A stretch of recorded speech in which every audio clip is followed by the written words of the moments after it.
Forget Janet Yellen. Mary Jo White just raised interest rates. Everyone's been watching the Federal Reserve for clues on whether there'll be a change in monetary policy this month. But new rules from the Securities and Exchange Commission, chaired by Ms. White, have already sent a number of key rates up.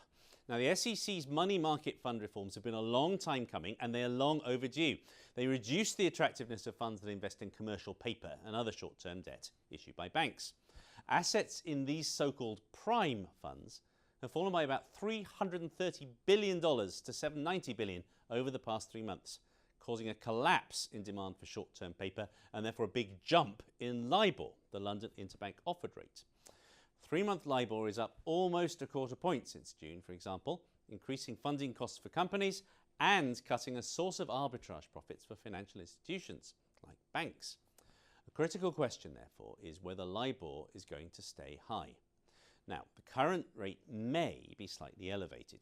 Prime funds are expecting still more money to flee in the weeks before the October the 14th deadline, perhaps another $200 billion or so. And because the exact amount isn't clear yet, some funds are being prudent and pulling back almost entirely from the market. They will return next month. On the other hand, while demand has been temporarily reduced, so has supply, with commercial paper issuers coming to market in fewer numbers since the start of the summer.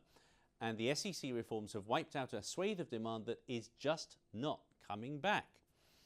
The asset management industry has been heavily marketing a new class of ultra-short duration income fund that they hope investors will use as an alternative to prime funds, and which could make up some of the shortfall in demand.